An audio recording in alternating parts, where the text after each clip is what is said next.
Hello दोस्तों, मैं हूं डॉक्टर वंदना गुलाटी और आप सबका मेरे यूट्यूब चैनल पे बहुत बहुत स्वागत है। दोस्तों, आज इस वीडियो में हम बात करेंगे लाइपोमा की गांठों के बारे में। दोस्तों, लाइपोमा एक इस तरह की गांठ है जो कि आपके स्किन के अंदर होती है और इसके बनने का कारण है फैट सेल्स का ओवरग्रो करना। दोस्तों, ये गांठ स्किन के अंदर और अंडरलाइन मसल के बीच में प्रेजेंट होती है। दोस्तों, ये गांठें बिल्कुल बिनाइन होती हैं, यानी कि इनसे कैंसर होने का खतरा नहीं होता। दोस्तों, ये शरीर में कहीं पर भी हो सकती हैं जहां पर फैट सेल्स प्रेजेंट हैं, पर ये ज्यादातर देखी जाती हैं थाइज पे, बगल यानी कि अंडर आर्म्स में, चेस्ट पे, पेट पर, पीठ पर या शोल्डर्स पर। दोस्तों, अब हम बात करते हैं कि लाइपोमा के होने के क्या कारण हैं। दोस्तों, लाइपोमा को फैमिलीज में रन करते हुए देखा जाता है, यानी कि ये देखा जाता है कि एक ही परिवार के बहुत सारे सदस्यों को लाइपोमा की शिकायत होती है, यानी कि इसके कॉज को हम किसी ना किसी जेनेटिक फैक्टर के साथ लिंक कर सकते हैं। Exact cause of lipoma is still unknown. दोस्तों, कई बार लाइपोमा बॉडी के ऐसे पार्ट पर डेवलप हो जाता है जहां पर आपको चोट लगी हो या कोई इंजरी हुई हो, और इसे हम पोस्ट ट्रॉमेटिक लाइपोमा कहते हैं।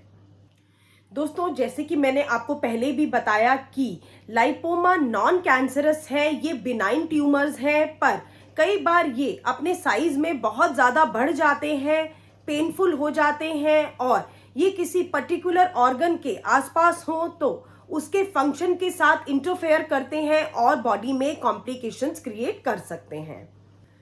दोस्तों, लाइपोमा को आसानी से एक अल्ट्रासाउंड की मदद से डायग्नोज किया जा सकता है। लाइपोमा की गांठें बहुत सॉफ्ट होती हैं और अगर आप इन्हें हल्के से ऊपर से दबाते हैं तो ये आसानी से चमड़ी के नीचे मूव कर पाती हैं, यानी कि ये इजीली मोबाइल होती हैं। दोस्तों, अब हम बात करेंगे 4 बहुत ही बेहतरीन होम्योपैथिक मेडिसिन के बारे में जो कि लाइपोमा के केसेस में बहुत ज़्यादा इफ़ेक्टिव हैं। अगर आपको लाइपोमा में पेन है, अगर उनका साइज बढ़ रहा है, तो ये होम्योपैथिक दवाइयाँ बहुत ही इफ़ेक्टिवली ट्यूमर के साइज को रिड्यूस करती हैं। अगर वो पेनफुल है तो उसे पेनलेस बना देती हैं। दोस्तों, पहली बहुत ही इफ़ेक्टिव मेडिसिन का नाम है कैलकेरिया काव। दोस्तों, ये ऐसे केसेस में दी जाती है जहां पर पेशेंट की बॉडी में लाइपोमा इस वजह से डेवलप होते हैं क्योंकि मरीज बहुत एक्सेसिव अल्कोहल इंटेक करते हैं, यानी कि शराब का सेवन ज्यादा करते हैं। साथ ही साथ कैलकेरिया काव ऐसे केसेस में इंडिकेटेड होती है जहां पर मरीज बहुत ज्यादा ओवरवेट होते हैं, यानी कि बहुत मोटे होते हैं, फैटी होते हैं, ओबीज होते हैं, और साथ ही साथ कोल्ड एयर से वो सेंसिटिव होते हैं, यानी कि कभी ठंडी हवा में चले जाएं तो एकदम से बीमार पड़ जाते हैं। दोस्तों, आप कैलकेरिया काव को 30 पोटेंसी में यूज करें और इस मेडिसिन के 2 से 3 ड्रॉप्स दिन में 3 बार रेगुलरली कंज्यूम करें। दोस्तों, दूसरी बहुत ही इफेक्टिव मेडिसिन का नाम है कैलकेरिया फ्लोर।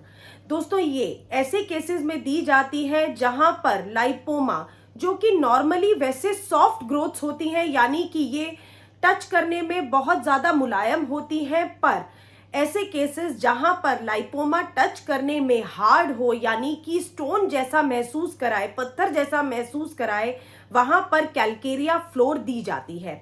दोस्तों, आप कैलकेरिया फ्लोर को 30 पोटेंसी में यूज करें और इस मेडिसिन के 2 से 3 ड्रॉप्स दिन में 3 बार रेगुलरली कंज्यूम करें। दोस्तों, तीसरी बहुत ही इफेक्टिव मेडिसिन का नाम है थूजा ऑक्सीडेंटालिस। दोस्तों, ये एक ऐसी रेमेडी है जो वैसे भी बॉडी में होने वाले किसी भी तरह की ओवर ग्रोथ के लिए बहुत ज़्यादा इफेक्टिव है। दोस्तों, लाइपोमा के केसेस में ऐसे मरीज जिनका कोलेस्ट्रॉल लेवल बढ़ा हुआ रहता है वो थूजा ऑक्सीडेंटालिस को यूज़ करें। आप इस मेडिसिन को 30 पोटेंसी में यूज करें और इस मेडिसिन के 2 से 3 ड्रॉप्स दिन में 3 बार रेगुलरली कंज्यूम करें। दोस्तों, लास्ट और बहुत ही इफेक्टिव मेडिसिन का नाम है लैपिस एल्बस। दोस्तों, ये बहुत ही इफेक्टिव है किसी भी तरह की benign as well as cancerous growths के लिए। दोस्तों, ये मेडिसिन लाइपोमा के लिए एक बहुत ही स्पेसिफिक रेमेडी मानी जाती है और इसे इन जनरल किसी भी लाइपोमा के पेशेंट को दिया जा सकता है। दोस्तों, आप लैपिस एल्बस को भी 30 पोटेंसी में यूज करें और इस मेडिसिन के 2 ड्रॉप्स दिन में 3 बार रेगुलरली कंज्यूम करें। दोस्तों, आई होप आपको ये वीडियो बहुत ही इंफॉर्मेटिव और यूजफुल लगा होगा। Please don't forget to like, share and subscribe to my YouTube channel. Thank you so much everyone and stay safe.